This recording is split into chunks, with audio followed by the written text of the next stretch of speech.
श्रोते हो नमस्ते. आपल्या सर्वांना शुभ दिवस.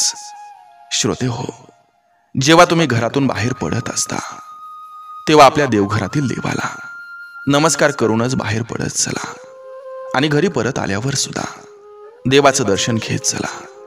कारण श्रोते हो, तो भगवंत तुम्ही घरी यायची वाट बघत असतोय.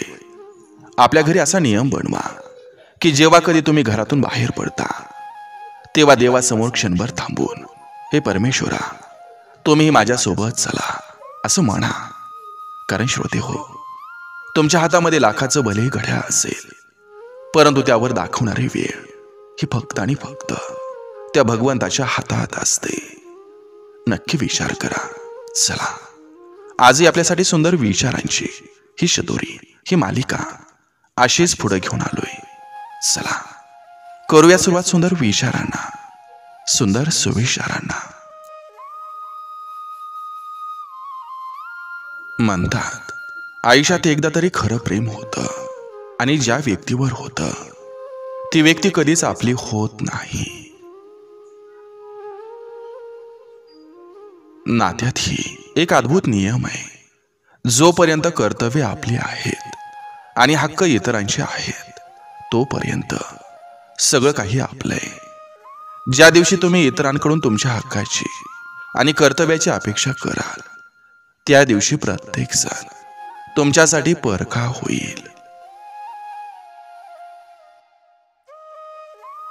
समोरचा कितीही जवळचा असला तरी फक्त शब्दावर विश्वास ठेवू नका, कारण शब्द बदलायला वेळ लागत नाही. माणसं प्रेम करण्यासाठी असतात आणि पैसा वापरण्यासाठी असतो. हल्लीच्या युगात गडबड अशी झाली की पैशावर प्रेम केलं जातं आणि माणसं वापरली जातात. माणूस एकदा शांत राहायला लागला की मनाला आवडणाऱ्या गोष्टी सुद्धा मनातून उतरून जायला लागतात.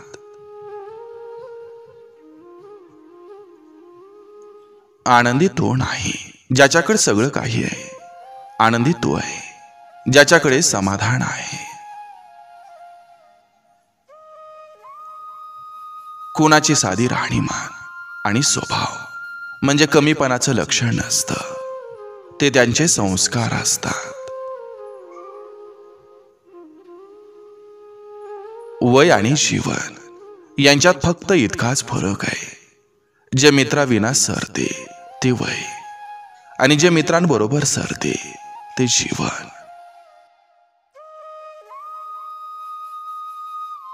जर तुम्ही कोणाचेही चांगले करू शकत नसाल तर वाईटही करू नका, कारण जग दुर्बल आहे.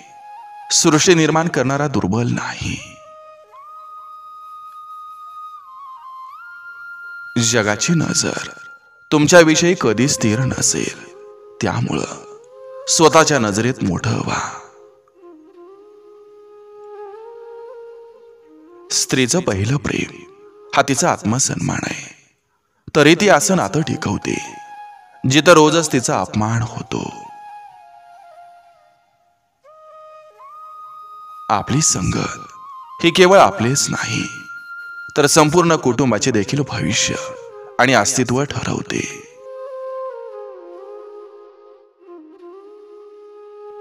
साथ देणारी माणसं कधी कारण सांगत नाहीत आणि कारण सांगणारी माणसं कधी साथ देत नाहीत. अध्यात्माचा रंग लागला की मनुष्य समाधानाच्या प्रवासात दंग होऊन जातो. तुम्हाला मदत करणाऱ्यांना कधीही विसरू नका.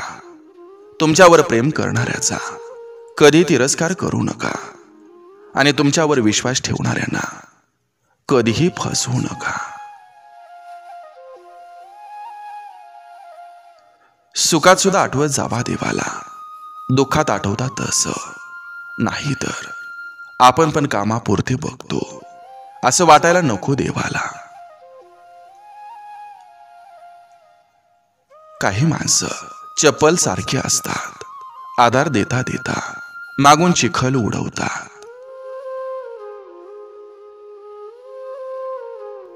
बऱ्याचदा पाहिजे तसं जगता येत नाही, कारण आयुष्यातले बरेच छंद हे जबाबदारीकडे घाण ठेवावे लागत असतात. माणसाचं मन मोठं असलं की कोणतंही नातं सहज जपलं जातं. कोणाचं दुःख कोणीही समजू शकत नाही, कारण त्रास काय असतो हे फक्त सहन करणाऱ्यालाच माहीत असतं. देव कुणाचं कधीच वाईट करत नाही, पण देवात एक खोड आहे. दुसऱ्याचं वाईट करणाऱ्यांना मात्र व्याजासकट वसूल केल्याशिवाय सोडत नाही. चांगल्या माणसांना चांगल्या गोष्टी नेहमी उशिरा मिळतात. फक्त तुमच्या सहनशीलता पाहिजे. निराश आणि हताश होणं हा मनाचा स्वभाव आहे, आणि चांगल्या गोष्टींची दखल घेणं हा निसर्गाचा स्वभाव आहे.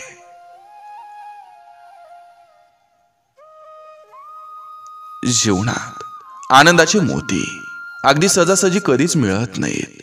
त्यासाठी कितीतरी शिंपलं शोधावं लागतात. तेव्हा कुठं एखादा मोती सुखाचा सापडतो. व्यवसाय असो किंवा व्यवहार, फक्त अशा लोकांशीच करा ज्यांचा शब्द प्रमाणापेक्षा जास्त मौल्यवान आहेत.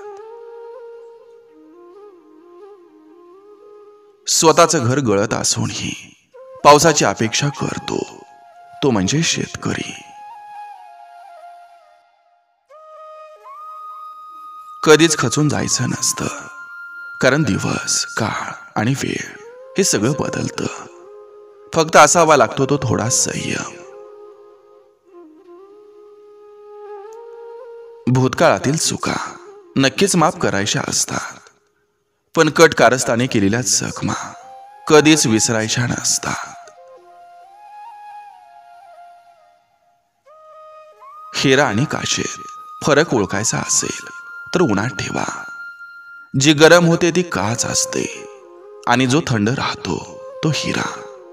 आपल्या आयुष्यात आपल्यावर कितीही संकट आली तरी थंड राहा, कारण संकटात जो स्वतःला शांत ठेवून संकटाला मात देतो तोच हिरा ठरत असतो. एकटं राहायला शिका, कारण आधार माणसाला दुबळ बनवतो तर अपेक्षा कमकुवत बनवतात. म्हणून स्वतःच्या ताकदीच्या जोरावर जगायला सुरुवात करा. स्वतःपेक्षा चांगला साथीदार आणि सहानुभूतीदार दुसरं कोणी असू शकत नाही. आयुष्य रडवत नाही आपल्याला. ज्यांना आपण आपलं आयुष्य मानतो ते रडवतात आपल्याला. आयुष्यात उपकाराची परतफेड ही कधीच करता येत नसते. जाणीव ठेवणं हीच परतफेड असू शकते. ज्याला नातं टाळायचं असतं तो फक्त एखादा शब्द बोलतो, आणि नातं ज्याला हृदयात जपायचं असतं तो मनाची सगळी दारं उघडतो.